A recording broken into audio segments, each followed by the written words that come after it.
Hello friends, welcome back to our YouTube channel Alpha Vidya Sangul. In a previous lecture we discussed about the unit number 2, our changing earth. अर्थ के interior part में क्या structure है वो हमने study कर लिया है।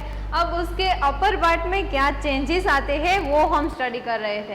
तो उसमें हमने क्या देखा था लास्ट लेक्चर में कि जो वर्क ऑफ रिवर है, रिवर की वजह से जो मेजर लैंडफॉर्म क्रिएट होते हैं वो किस वजह से क्रिएट होते हैं उसके बारे में हम डिस्कस कर रहे थे। तो उसमें हमने जो 2 लैंडफॉर्म थे वो स्टडी कर लिए थे। फर्स्ट था वाटरफॉल एंड सेकेंड था जो ऑक्सब्लो लेक है उसके बारे में स्टडी कर लिया।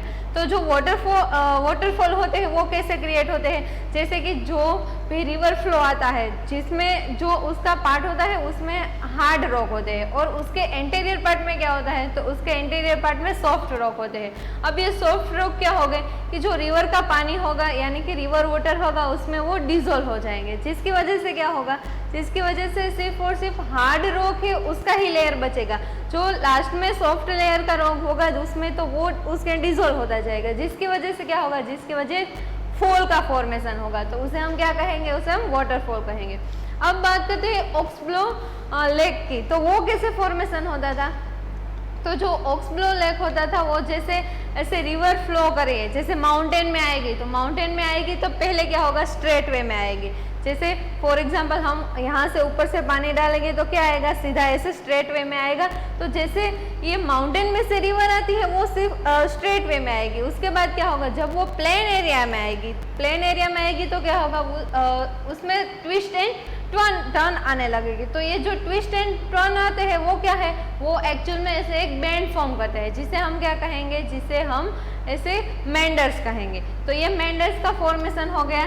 जैसे इस तरह से यहाँ पे क्या है, ये माउंटेन है तो यहाँ से ऐसे ये रिवर आ रही है, तो ये स्ट्रेट वे में रिवर आई। अब क्या होगा कि अब ये प्लेन वे में रिवर आएगी तब ऐसे ये ट्विस्ट एंड टर्न आएंगे, जिसकी वजह से क्या होगा, जिसकी वजह से ये बैंड है उसका फॉर्मेशन होगा, ये उसे बैंड कहते हैं। तो ये बैंड का फॉर्मेशन हुआ उसे हम क्या कहेंगे, मेंडर्स कहेंगे।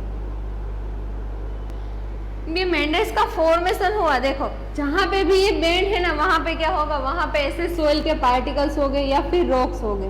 तो ऐसा टाइम आएगा कि ये फ्लो है वो ऐसे स्लो हो जाएगा, जिसकी वजह से क्या होगा कि ये ऐसे जो लैंड पार्टिकल्स है वो ऐसे यहाँ पे डिस्पोजिशन हो जाएंगे। तो डिस्पोजिशन होने की वजह से क्या होगा कि ये जो अपर मेंडर का अपर पार्ट है वो ऐसे कट ऑफ हो जाएगा मेंडर से, यानी कि ये इतना पार्ट है वो ऐसे कट ऑफ हो गए यहाँ पे आ गया, यहाँ पे आ गया, कट ऑफ हो गए। तो क्या हो गया कि ये पार्ट है वो यहाँ से दूर हो गया, किसकी वजह से कि यहाँ पे सोइल का डिस्पोजिशन हो गया इसकी वजह से, और ये कट ऑफ हो गया, यहाँ आ गया। जो लेक का फॉर्मेशन करता है उसे हम क्या कहेंगे, ऑक्सब्लो फॉर्मेशन कहेंगे, ऑक्सब्लो लेक फॉर्मेशन। तो इस तरह से ऑक्सब्लो लेक का फॉर्मेशन होता है। अब जो हमें नेक्स्ट जो लैंड का फॉर्मेशन पढ़ना है जो कि रिवर की वजह से हुआ है वो क्या है, नेक्स्ट है वो फ्लड प्लेन है, फ्लड प्लेन। देखो पहले इसका मीनिंग समझो। फ्लड यानी कि क्या होता है, जब रिवर में बाढ़ आती है तो उसे हम क्या कहेंगे, फ्लड कहेंगे। प्लेन का मीनिंग क्या होता है, प्लेन का मीनिंग कि जो एरिया, जो अर्थ का अपर एरिया है वहाँ पे कुछ भी ना ही वेजिटेशन ग्रो किया गया है और ना ही किसी भी टाइप की ट्रीज है वो ग्रोन किए गए, ऐसे प्लेन एरिया है जहाँ पे कुछ भी नहीं है सिवाय के सोइल पार्टिकल है, तो उसे हम क्या कहेंगे, उसे हम प्लेन कहेंगे। तो अब ये फ्लड और प्लेन का मीनिंग हम पता चल गया। तो अब दोनों साथ में हमें पढ़ना है कि ये फ्लड प्लेन एक्चुअल में होता क्या है, किस तरह से होता है। क्या होता है कि जब भी एट ए टाइम रिवर में फ्लड आता है, जिसकी वजह से क्या होगा कि जिसकी वजह से जो उसका वे था, जो रिवर का वे था वो वे बढ़ जाएगा। तो वे बढ़ने की वजह से क्या होगा कि वहाँ पे जो एरिया था वो भी बढ़ जाएगा। जैसे कि फॉर एग्जांपल ये ऐसे रिवर है, यहाँ पे ऐसे रिवर आ रही है और ये एरिया है। तो अब क्या होगा, एट ए टाइम फ्लड आएगा। फ्लड आने की वजह से क्या होगा कि ये फ्लड आने की वजह से ये पानी का जो एरिया है जो जा रहा है, बह रहा है, वो एरिया क्या हो जाएगा, वो एरिया बढ़ जाएगा, यानी कि इतना सारा एरिया हो जाएगा। जब फ्लड आता है, तब बाढ़ आती है नदी में, तब उसकी बात कर रही हूँ मैं। तो ऐसे जो फ्लो है वो ऐसे बढ़ जाएगा, लेकिन ये बढ़ता तो नहीं जाएगा, ऐसा टाइम भी आएगा कि ये फ्लो है वो कम हो जाएगा, जिसकी वजह से क्या होगा कि यहाँ पे फिर से ये उसका जो मार्ग है, जो भी वे है, वही वे में जाएगी रिवर। तो उसकी वजह से क्या होगा कि यहाँ पे जब बाढ़ आई थी तब उसके साथ साथ रिवर के वाटर के साथ साथ क्या आया था, वाटर के साथ साथ सोइल के पार्टिकल भी आए थे, सोइल के पार्टिकल आए थे। उसकी वजह से क्या हुआ कि उसकी वजह से यहाँ उसका डिस्पोजिशन हो गया है ऐसे सोइल के पार्टिकल का। तो ये जो डिस्पोजिशन हो गया है यानी कि उसका जो बैंक एरिया, बेड एरिया था, उसे बेड भी कहा जाता है, जो रिवर का बेड है, या फिर उसे कोर्स भी कहा जाता है, जो रिवर कोर्स है वो क्या हो गया, अब बढ़ गया है। लेकिन जितना था पहले इतना ही था, लेकिन बाढ़ की वजह से क्या हो गया, वो बढ़ गया था। फिर वो नॉर्मल वे में आ जाएगा जब बाढ़ खत्म हो जाएगी तब। तो यहाँ पे जो सोइल पार्टिकल डिस्पोजिशन हुआ है उसे हम क्या कहेंगे, उसे हम प्लेन कहेंगे। तो ये प्लेन है वो किसकी वजह से क्रिएट हुआ भाई, तो ये फ्लड है उसकी वजह से क्रिएट हुआ ना, तो फ्लड की वजह से क्रिएट हुआ है, इसीलिए हम उसे फ्लड प्लेन कहेंगे। तो ये फ्लड प्लेन जो क्रिएट हुए हैं वो ऐसे फर्टाइल हो गए। क्यों ऐसा होगा कि फर्टाइल इसीलिए हो गए क्योंकि वहाँ पे जो रिवर में से जो सोइल पार्टिकल थे वो ऐसे बह के यहाँ पे आए हैं, बह के वहाँ पे इरोजन, किसी एक जगह से इरोजन हुआ और दूसरी जगह पे यहाँ पे डिस्पोजिशन हो गया है। तो ये जो रिवर में से डिस्पोजिशन हो गए यहाँ आए हैं वो ऐसे फर्टाइल हो गए, इसीलिए ये जो फ्लड प्लेन है जिसका फॉर्मेशन होता है वो ऐसे फर्टाइल है, ऐसा भी कहा जाता है। अगर रीजन आए कि फ्लड प्लेन है वो फर्टाइल होते हैं तो ऐसा क्यों होता है, क्योंकि ये वहाँ पे जो सोइल पार्टिकल है वो कहाँ से आए हैं, कहाँ से इरोजन होके आए हैं, तो ऐसे सोइल पार्टिकल है वो ऐसे रिवर में से इरोज होके यहाँ पे प्लेन में डिस्पोजिशन हुआ है, इसीलिए वो जो रॉक हो गए वो कैसे हो गए, फर्टाइल हो गए, इसीलिए वहाँ की जो सोइल है वो ऐसे कैसी होगी, फर्टाइल होगी। तो ये फ्लड प्लेन है उसके बारे में बात हो गई। तो ये जब जो ये एरिया क्रिएट करती है ना, जो ये सारा, ये तो उसकी वे है जाने की, रिवर की वे है ये, लेकिन उसके पास जो ये एरिया होता है ना उसे लीव्स भी कहा जाता है। क्या कहा जाता है, लीव्स। तो ये लीव्स है वो किसकी वजह से क्रिएट हुए हैं, तो ये लीव्स है वो जो फ्लड प्लेन है उसकी वजह से क्रिएट हुए, यानी कि जो अर्थ का जो प्लेन एरिया है वहाँ पे जो रिवर आई थी, रिवर में बाढ़ आई थी, उसकी वजह से क्या हुआ, वो एरिया है वो फर्टाइल हो गया, तो उसे हम क्या कहेंगे, ऐसे लीव्स कहेंगे। तो ये फ्लड प्लेन है उसके बारे में बात हो गई। अब नेक्स्ट है जो हमारा रिवर फॉर्मेशन है वो है, ये क्या था, ऑक्सब्लो था। अब नेक्स्ट है वो है हमारा डेल्टा फॉर्मेशन।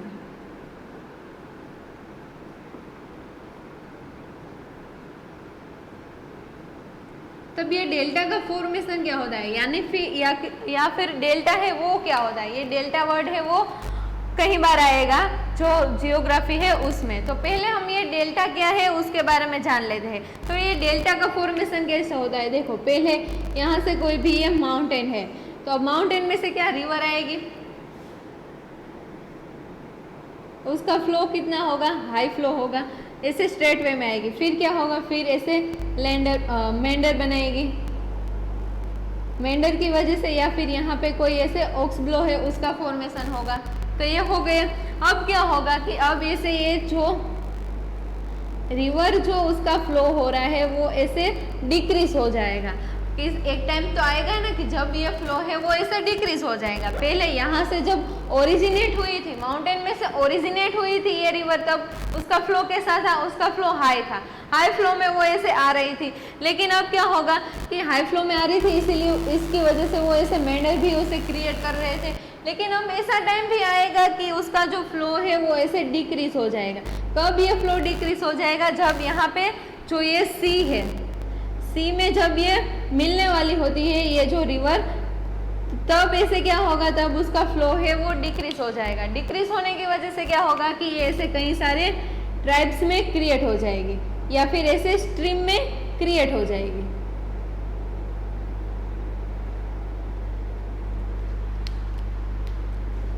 तो ये क्या है, स्ट्रीम है। और ये कब ऐसे क्रिएट हो गए स्ट्रीम, जब उसका जो रिवर का फ्लो है वो डिक्रीज हो जाएगा। डिक्रीज होने की वजह से क्या होगा, डिक्रीज होने की वजह से ये स्ट्रीम लाइक स्ट्रक्चर फॉर्मेशन करेंगे। तो ये फॉर्मेशन होने की वजह से क्या होगा कि ये सारे के सारे है ऐसे सी में मिल जाएंगे। तो अब क्या होगा कि ये स्ट्रीम में फॉर्मेशन होगी, पहले यहाँ से आ रही थी, उसके साथ साथ क्या आ रहा था, उसके साथ साथ सोइल पार्टिकल है वो भी आ रहे थे। तो यहाँ पे ऐसे सोइल पार्टिकल है उसका ऐसे डिस्पोजिशन हो जाएगा, यहाँ पे इस जगह पे जो रिवर में से आ रहे थे। तो इस टाइप का जो स्ट्रक्चर फॉर्मेशन होता है, जैसे जो ये रिवर है वो सी में मिलने से पहले इस टाइप का स्ट्रक्चर है वो क्रिएट करती है, तो उसे हम क्या कहेंगे, उसे हम डेल्टा कहेंगे। तो ये जो स्ट्रक्चर क्रिएट हुआ है उसे हम डेल्टा कहेंगे।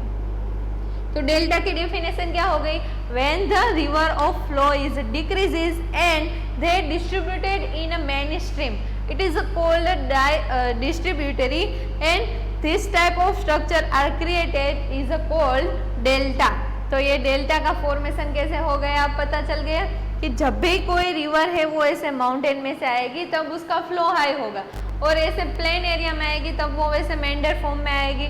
बाद में क्या होगा कि बाद में कुछ टाइम के बाद उसका फ्लो है वो डिक्रीज हो जाएगा। फ्लो डिक्रीज होने की वजह से क्या होगा कि वो ऐसे कई सारी स्ट्रीम में डिवाइड हो जाएगी। तो ये स्ट्रीम में डिवाइड होने की वजह से बाद में वो जाके सी में मिल जाएगी। तो पहले ये जो स्ट्रीम में डिवाइड हुई उसे हम क्या कहेंगे, उसे हम डेल्टा कहेंगे। तो ऐसे जो वर्क ऑफ रिवर है, वर्क ऑफ रिवर की वजह से जो मेजर लैंडफॉर्म हुए हैं उसके बारे में बात कर ली हमने। तो कौन कौन से लैंडफॉर्म है वो क्रिएट हुए हैं एज ए रिवर की तरह से। तो पहले हमने देखा वाटरफॉल, बाद में क्या था, बाद में था ऑक्सब्लो लेक, सेकेंड था फ्लड प्लेन एंड थर्ड है डेल्टा फॉर्मेशन। तो ये सारे फॉर्मेशन है वो किसकी वजह से हुए हैं, तो वो रिवर है उसकी वजह से हुए हैं, रिवर की वजह से हुए हैं। और ये जो हम लैंडफॉर्म पढ़ रहे हैं वो किसकी वजह से होते हैं, एक्सोजेनिक फोर्सेस की वजह से होते हैं या फिर एंडोजेनिक। ऑब्वियसली एक्सोजेनिक की वजह से हो गए, क्योंकि एंडोजेनिक का मीनिंग क्या होता है, एंडोजेनिक का मीनिंग होता है कि अर्थ के इंटीरियर पार्ट में जो फोर्स लगता है उसकी वजह से होता है। लेकिन यहाँ पे हम क्या पढ़ रहे हैं, यहाँ पे हम मेजर लैंड फॉर्म पढ़ रहे हैं, लैंड में क्या क्या फॉर्मेशन हुआ है वो हम पढ़ रहे हैं। तो इसका मीनिंग क्या हुआ कि ये जो सारे फॉर्मेशन हो रहे हैं वो किसकी वजह से हो रहे हैं, वो एक्सोजेनिक फोर्सेस की वजह से हुए। एक्सो यानी कि उसका मीनिंग क्या होगा कि उसके बाहर के पार्ट में जो कोई भी होता है, अर्थ के अपर पार्ट में जो कुछ भी होता है उसकी वजह से जिसका फॉर्मेशन होता है उसे एक्सोजेनिक कहते हैं। तो ये सारे फॉर्मेशन किसकी वजह से हुए हैं, एक्सोजेनिक की वजह से हुए। अब वर्क ऑफ सी पढ़ लिया, वर्क ऑफ रिवर पढ़ लिया। अब नेक्स्ट टॉपिक है वर्क ऑफ सी वेव, यानी कि सी वेव की वजह से कौन कौन से लैंड फॉर्म है उसका फॉर्मेशन हुआ है वो हमें पढ़ना है।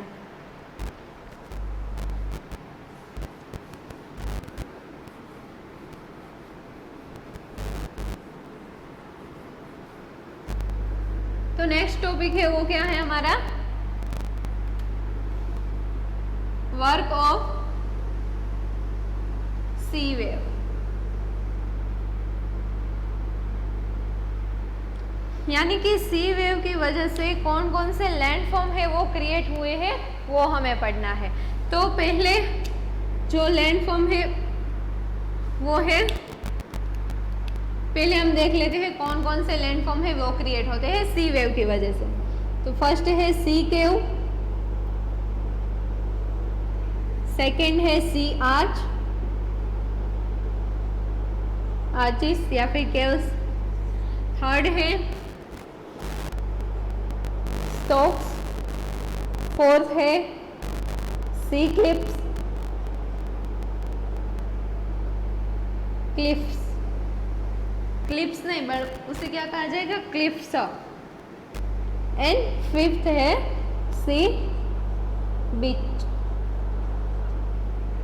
तो ये सारे फॉर्मेशन हुए हैं वो किसकी वजह से हुए हैं, तो वो जो सी वेव्स है उसकी वजह से हुए हैं। तो ये सी वेव्स में ऐसे कुछ ना कुछ ऐसे चेंजेस आते रहते हैं। चेंजेस की वजह से क्या होता है कि ये चेंजेस की वजह से इस टाइप के जो लैंड फॉर्म है वो से क्रिएट होते हैं। अब ये कैसे होते हैं वो हमें पढ़ना है। तो पहले हम स्टार्ट करेंगे सी केव्स के। तो ये सी केव्स है उसका फॉर्मेशन कैसे होता है। फॉर एग्जाम्पल कि कोई भी एक बड़ा सा सी है, उसमें क्या है, एक बड़ा सा रॉक है। यहाँ पे मैं ऐसे फिगर ड्रॉ करके आपको अंडरस्टैंड कराऊंगी तो समझने में आसानी रह जाएंगी। फॉर एग्जाम्पल ऐसे यहाँ पे क्या है, ये सी है और यहाँ पे क्या है, ऐसे एक बड़ा सा रॉक है सी में पास में। तो अब क्या होगा कि ऐसे सी वेव्स आएंगे, तो वो सी वेव से उसका कोलोइड किससे होगा, तो ये जो रॉक है उसके साथ उसका कोलोइड होगा यानी कि उसे अथड़ाएंगे। तो ये जब ये उसका कोलोइड होगा तब क्या होगा कि ये जो वेव है वो ऐसे क्या करेंगे, ऐसे रॉक पर ऐसे स्ट्राइक करेंगे, जैसे कि उसे कोलोइड करेंगे। तो स्ट्राइक करने की वजह से क्या होगा कि ये स्ट्राइक करने की वजह से ऐसे रॉक में ऐसे क्रैक आ जाएगी, माइनर ऐसे क्रैक आएगी। तो अब क्रैक आने की वजह से क्या होगा कि ऐसे ये जो सी वेव्स है उसका फॉर्मेशन तो होता ही रहता है सी में, तो ये बार बार जब उसका जो ये सी वेव्स है जो ऐसे रॉक्स ऊपर ऐसे स्ट्राइक करेगी तो ये जो क्रैक हुई है, जो क्रैक डेवलप हुई है वो ऐसे क्या हो जाएगी, बिगर हो जाएगी। तो एक क्रैक बिगर होने की वजह से क्या होगा कि ये रॉक है उसमें एक होलो टाइप का ऐसा स्ट्रक्चर है, वो ऐसे हो जाएगा, होलो टाइप का स्ट्रक्चर हो जाएगा, जिसे हम क्या कहेंगे, जिसे हम सी केव्स कहेंगे। क्या है ये, सी केव्स। तो ये सी केव्स है, उसका फॉर्मेशन कैसे हुआ, तो ये जो सी वेव्स है जो क्या करेंगे, ऐसे रॉक पे स्ट्राइक करेंगे। स्ट्राइक करने की वजह से क्या होगा कि उसमें क्रैक्स डेवलप होगी। तो ये क्रैक्स डेवलप होने की वजह से जब ये क्रैक्स है वो बिगर हो जाएंगी और वहां पे ऐसे होलो टाइप का स्ट्रक्चर हो जाएगा ये रॉक्स में। तो ये जो होलो टाइप का स्ट्रक्चर हुआ है वो क्या है एक्चुअल में, तो वो है सी केव्स। उसे क्या कहा जाएगा, सी केव्स। अब क्या होगा देखो, अब हम नेक्स्ट बात करते हैं सी आर्चेस की। तो ये सी आर्चेस है वो कैसे फॉर्म होता है, तो ये जो सी वेव्स है उसका फॉर्मेशन ऐसे होता जाएगा और उसका कोलोइड होगा रॉक के साथ। अब क्या होगा कि ऐसे जो ये केव्स बनी है, सी केव्स बनी है, उसमें क्या होगा कि ये केव्स है वो ज्यादा बिगर होने लगेगी, यानी कि उसके अंदर जो भी वॉल है वो भी ऐसे टूटने लगेगी और वो वॉल के जो पार्टिकल्स है वो टूट के कहाँ जाएंगे, वो टूट के यहाँ पे सी में आएंगे। तो अब क्या होगा कि ये जो रॉक्स है, अब इसमें से क्या होगा कि ये सी केव्स है वो ऐसे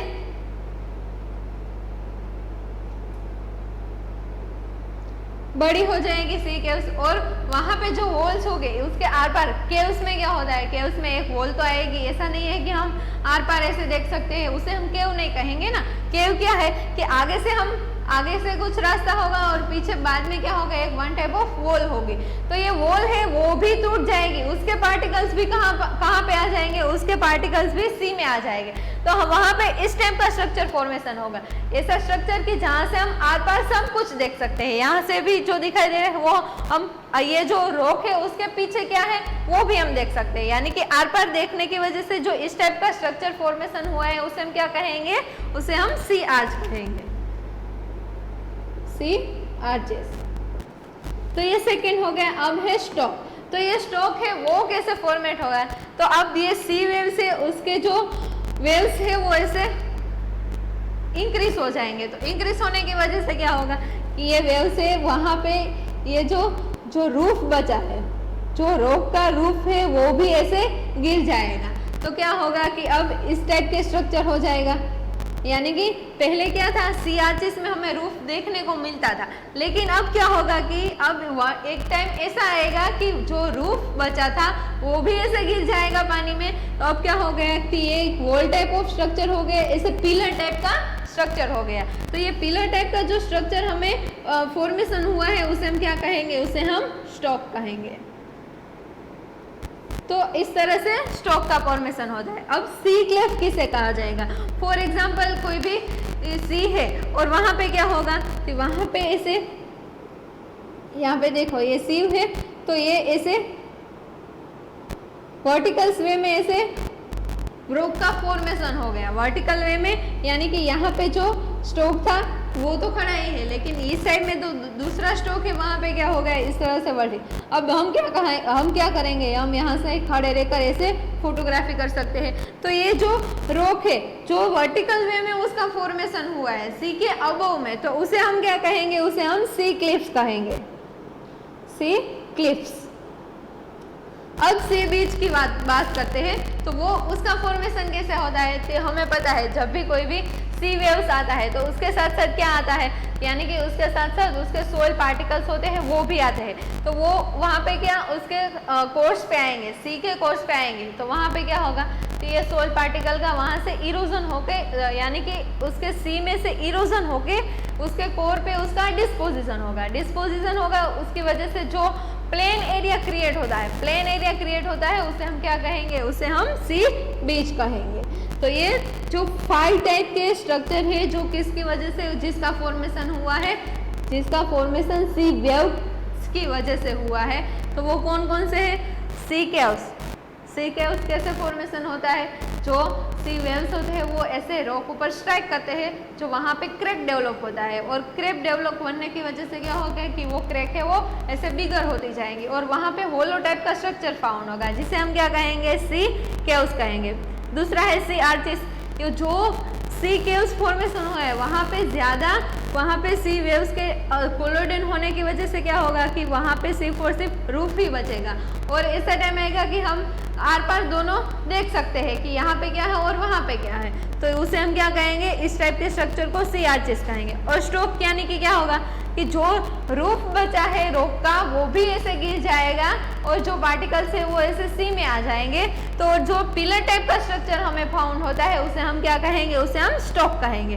बाद में फोर्थ है सी क्लिफ्स। तो सी क्लिफ्स किसे कहेंगे कि वर्टिकल एरिया में ऐसे जो माउंटेन का पार्ट है वो क्रिएट होता है, जहाँ से हम खड़े होकर क्या कर सकते हैं, जहाँ से हम खड़े होकर एक से देख सकते हैं कि ये सी है वो इतना बड़ा है, वहाँ से हम फोटोग्राफी भी कर सकते हैं। तो इस टाइप का जो स्ट्रक्चर होता है उसे हम सी क्लिफ्स कहेंगे। और सी बीच क्या है वो तो आपको पता ही है कि क्या होता है, सी वेव्स जब आते हैं तो उसके साथ साथ क्या होता है, उसके साथ साथ सोइल पार्टिकल्स है उसका भी क्या होता है, ऐसे इरोजन होने की वजह से ऐसे डिस्पोजिशन हो जाएगा वहाँ पे। तो इस टाइप का जो स्ट्रक्चर फाउंड होता है उसे हम क्या कहेंगे, सी बीच कहेंगे।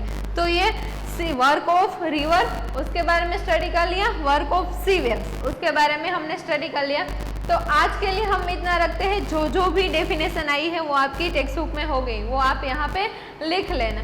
आगे के लेक्चर में हम क्या डिस्कस करेंगे, work of wind and work of ice, उसके बारे में हम आगे के लेक्चर में डिस्कस करेंगे। आज के लिए इतना, थैंक यू।